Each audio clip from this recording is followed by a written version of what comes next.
हृदय में तो पैसे की महत्वता है, हृदय में अहंकार की महत्वता है, और ऊपर से आप कहते हो कि सब कुछ तो भगवान का है, भगवान ही मेन मालिक हैं, अब सब वही हैं, बस समझ लीजिए उनके बिना क्या है। मुंह बोल रहा है तुम्हारा, मन बिल्कुल नहीं मानता। मन तो इसके बिल्कुल विपरीत है। सामने भगवान खड़ा हो जाए और एक तुम्हारा छोटा सा स्वार्थ खड़ा हो जाए तो भगवान को पानी पिला दोगे तुम, ना निकलो, आ गए हमारे बच्चे के खिलाफ शिकायत करने। और आपने कई बार बोला भी होगा, आप सुने कि नहीं, भगवान भी खड़ा होकर बोलेगा तो मैं नहीं मानूंगा। भगवान भी कहता है तेरे पास आ कौन रहा है, जन्म जन्म मुनि जतन कराही, अंत राम मुख आवत नाही। अरे नाम तक मेरा अंतिम में नहीं आता बड़े बड़े ऋषियों को, तेरे पास आ कौन रहा है। भगवान भी आ जाएगा तो मैं नहीं मानने वाला। भगवान नहीं आएगा, तुम्हारे आसपास के रिश्तेदार शैतान आएंगे, कोई भगवान नहीं आने वाला तुम्हारे पास। भगवान आ जाएगा तो नहीं मानेंगे। एक आदमी ने हमसे महाराज फोटो मांगा, गुरुजी फोटो दे दो, तेरे पास है तो? बोला नहीं एक और दे दीजिए। हम कहाँ रखेगा? दुकान में। हम वाह दुकान में भी लगाएगा? हाँ। बोला बहुत भक्ति। तो सच बता किस लिए रखेगा? गुरुजी हम सच ही बोलते हैं। क्या? बोला क्या है दुकान में थोड़ा झूठ फूट भी बोलना पड़ता है, कसम खाने के लिए रखना है कि गुरुजी का सौगंध हम खा रहे हैं, देखिए इतना दाम। हम कह रहे साहब मारेगा क्या मेरे को? बोला लोग जानते हैं कि मैं गुरु भक्त हूं, सामने ही रखूंगा। बोला गुरुजी की कसम मैं झूठा नहीं खाता। बोला आपको तो कुछ होना नहीं, आप तो महात्मा है, मरने वाले तो हैं नहीं आप जल्दी। कमाल कमाल के शिष्य हैं यार ये तो। बताओ सामान बेचने के लिए, कसम खाने के लिए उसको तस्वीर चाहिए, ये दे दो दुकान में। वो हमारी भक्ति तो ऐसी है। और रोज हमारे वाणी में, बोलचाल में ये बातें प्रकाशित होती हैं कि भगवान का कितना महत्व है और हमारे जीवन में हमारे इर्द गिर्द के लोगों का कितना महत्व है। माता सती और सुग्रीव में बस एक ही अंतर है। माता सती अपने पर भरोसा करती हैं, त्रिभुवन गुरु शंकर जी हैं उन पर भरोसा नहीं करती। सुग्रीव चाहे भगोड़ा है, चाहे अज्ञानी हो, चाहे डरपोक हो, पर एक बात पक्की है, अपने सदगुरु हनुमान जी पर पक्का भरोसा करता। ये जो कहेंगे वो ठीक होगा। मानस में दो घटनाएं बड़ी प्रसिद्ध हैं। एक सती की कथा आप सब जानते हो। भगवान ने प्रणाम किया सच्चिदानंद कह के, और सती बोली ये सच्चिदानंद, ये रो रहे हैं अपनी पत्नी के लिए, ये कहां से सच्चिदानंद हो गए। भगवान ने समझाने का प्रयत्न किया तो सती ने कहा ठीक है हम परीक्षा लेके आ जाते हैं। आज सुग्रीव को भी डर है कि सामने से जो दो लोग श्यामल गौर आ रहे हैं धनुष बाण लेकर के, हो सकता है ये बाली के भेजे हुए आईएसआई के एजेंट भी हो सकते हैं, हमको मारने के लिए आए हो। इसलिए सुग्रीव ने कहा कि हनुमान जी जाके देखिए, जांच करिए, दो बातचीत करते रहिएगा, बस आंख मेरी तरफ रहिएगा। एक इशारा जैसे ही करेंगे तो हनुमान जी ने बोला क्या करोगे? बोला हम वही जो हमेशा करते हैं 9 2 1 11। जीव पलायनवादी है, जीव समस्याओं का समाधान नहीं चाहता, वो भागना चाहता है हर समय। कहां भागोगे? यहां से 50-50 कोस की दूर में कहां जाओगे? दुनिया के अंतिम सीमा तक जाओगे, उम्र की अंतिम सीमा तक जाओगे, तब भी तुम्हारा अज्ञान तुम्हें दुख देता रहेगा, तुम्हें तकलीफ देता रहेगा। भाग के कोई नहीं बचा, खड़ा होना होता है। भगवान बुद्ध कहते हैं, क्या उंगली माल क्या बोलता है? ठहर जा। भगवान बुद्ध कहते हैं मैं तो ठहर गया, तू कब ठहरेगा? उल्टी बात है, देखो चल रहे हैं बुद्ध, ठहरा हुआ है वो, और भगवान बुद्ध कह रहे हैं मैं तो ठहर गया, तू कब ठहरेगा? लेकिन बात समझ में आ गई उसकी। अब बताओ उंगली माल को भी समझ में आ जा रही, हम लोगों को कब आएगी हमें पता नहीं। और ऐसा नहीं कि उंगली माल के जीवन में परिवर्तन आ गया तो रातों रात संत हो गए और उनकी पूजा होने लगी। उसके 6 महीने बाद तक उसको इतने पत्थर मारे समाज के लोगों ने कि लहूलुहान हो गया, 6 महीने तक मार खाता था। बोला यही उंगली माल है। और वो अगर कहता बुद्ध को महाराज जी हम तो पहले ही अच्छे थे, आसपास कोई आता नहीं था, बताइए इनकी ये हिम्मत, पत्थर मार रहे हैं मुझे। पर उसने समर्पण कर दिया। क्योंकि जीवन में कर्म भी 3 प्रकार के हैं तुम्हारे, क्रियमान, संचित, प्रारब्ध।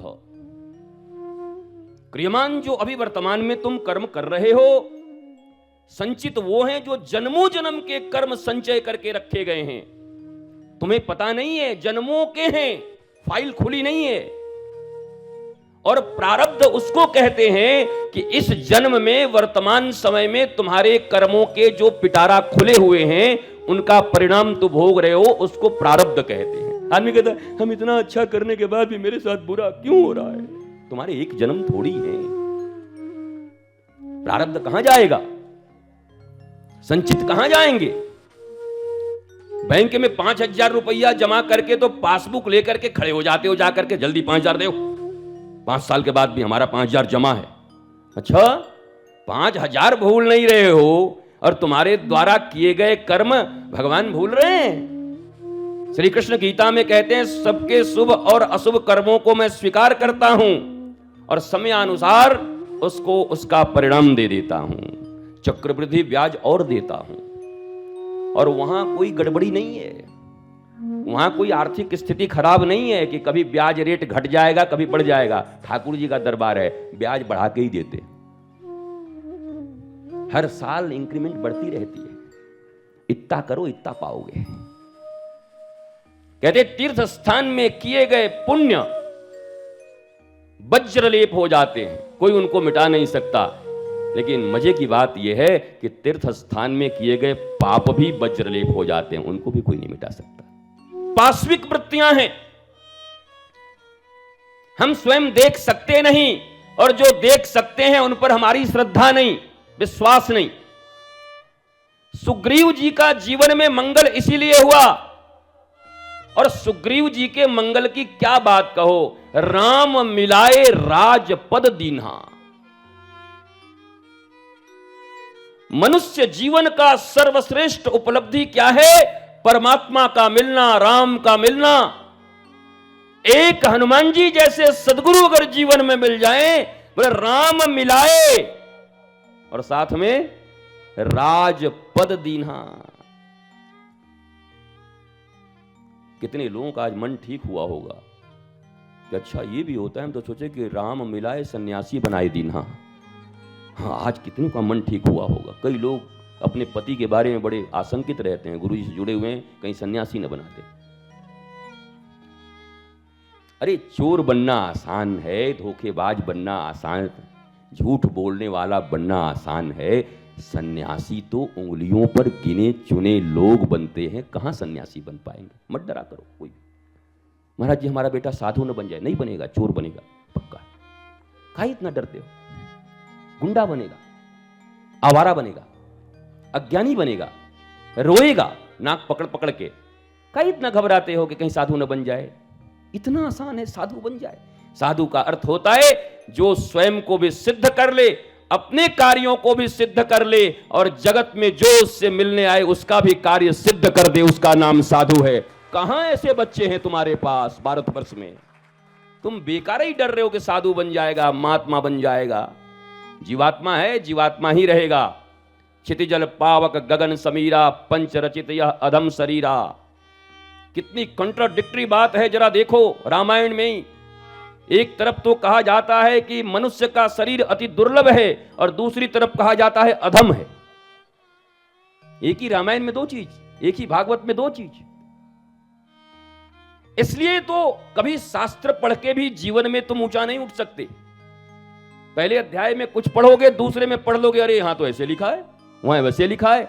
ये शास्त्र भी पढ़ने से मंगल नहीं होगा, ये मैं भारतवासियों को स्पष्ट कह देना चाहता हूं। कैसे? कहा ठीक वैसे ही जब तुम्हें कोई रोग हुआ, तुम्हारे माथे में दर्द हुआ, पेट में दर्द हुआ, और तुम्हारी अपनी दवाई दुकान हो, और जा करके दवाई दुकान में बिना ही जाने बोला हम दवाई दुकान के मालिक हैं, मेडिकल हॉल के, 150 दवाई निकाल के गप गप खा जाओ, उसके बाद हरा बांस लेकर के और कफन लेके हम आएंगे, बाकी मणिकर्णिका पर जाने की व्यवस्था मैं करवाऊंगा। क्यों? तब तुम्हें एक स्पेशलिस्ट के पास जाना होता है। मेरे पेट में दर्द है, 10 दिनों से बुखार आ रहा है, मुझे ये तकलीफ है। जांच होता है, जांच होने के बाद रिपोर्ट आती है, उसके बाद तुम्हारा जो फैमिली डॉक्टर है या स्पेशलिस्ट डॉक्टर है वो लिखता है 1 2 3 ये खा लो, 3 दिन तक ठीक हो जाओगे। यद्यपि मेडिकल हॉल में सारी दवाइयां ही जान बचाने के लिए हैं, मारने के लिए नहीं है। जितनी भी दवाइयां हैं वो सब के सब जान बचाने के लिए, प्राण देने के लिए हैं, रोग मिटाने के लिए हैं। लेकिन अगर जानकारी न हुआ, उठाकर खा गए तो बचने की बजाय मर जाओगे। ऐसे ही ये शास्त्र हैं, रामायण है, गीता है, भागवत है, वेद हैं, पुराण हैं, ये सारे के सारे उपनिषद हैं। तुमको भी एक ऐसा जानकार, फैमिलियर, अपना प्यार करने वाला सदगुरु चाहिए जो उनमें से एक श्लोक निकाल के दे दे और तुम्हारा मंगल हो जाए। पूरा रामायण का जरूरत नहीं है तुम्हारे लिए, पूरे महाभारत की जरूरत नहीं है तुम्हारे लिए, पूरे भागवत की जरूरत नहीं है तुम्हारे लिए। तुम्हारे जितने वजन नहीं होंगे उससे ज्यादा शास्त्र हैं, कहां पढ़ोगे? अरे क्लास और कोर्स के किताब तो बच्चे पढ़ नहीं पा रहे हैं। शर्मा गेस पेपर खोज रहे हैं, गोल्डन गेस पेपर कि 20 प्रश्नों में से आ जाए तो उसी को लिख दें। ये साधारण से बुक्स तो तुमसे पढ़े नहीं जा रहे हैं। और हमारे शास्त्र इतने हैं कि तुम्हारा पूरा खानदान तराजू के एक पड़ले पे डाल दिया जाए और एक तरफ सनातन संस्कृति के केवल शास्त्र डाल दिए जाए, खानदान ऊंचा उठ जाएगा तुम्हारा। इतने शास्त्र हैं, कैसे पढ़ोगे? कहां से पढ़ोगे बताओ? 108 से ज्यादा उपनिषद तो अभी भी हैं, 1 लाख से ज्यादा श्लोक महाभारत में, कितने शतपथ, कितने ब्राह्मण ग्रंथ, कितने संहिता, कितनी स्मृतियां, कहां कहां पढ़ोगे? कैसे कैसे पढ़ोगे? इसलिए कहा हनुमान जी की तरह। हनुमान जी ने क्या किया? हनुमान जी ने सुग्रीव को कहा चिंता मत करो, तुम बैठे रहो, मैं जैसा इशारा करूंगा कर देना। भरोसा है ना? बोला आप ही पर तो भरोसा है, बाकी तो भाई भी धोखा दे दिया है। और बोला पत्नी को भी ले गया है, सुग्रीव की पत्नी से विवाह कर लिया उसके बड़े भाई ने, बाली ने,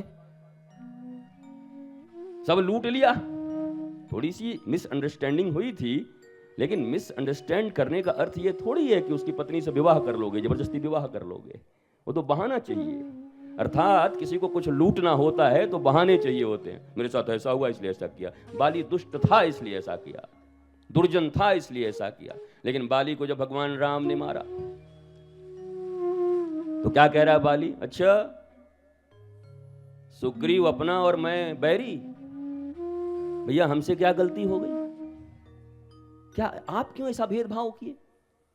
मैंने सुना है आपकी पत्नी की चोरी हो गई है और चुराने वाला रावण है, जिसको मैंने 9 महीने तक अपने बगल में दबा के रखा था। एक मैसेज करता सिर्फ व्हाट्सएप पे तो पूरे खानदान के साथ सीता जी को ला करके चरणों में दे के चला जाता। एक कायर के लिए मुझे मार दिया आपने।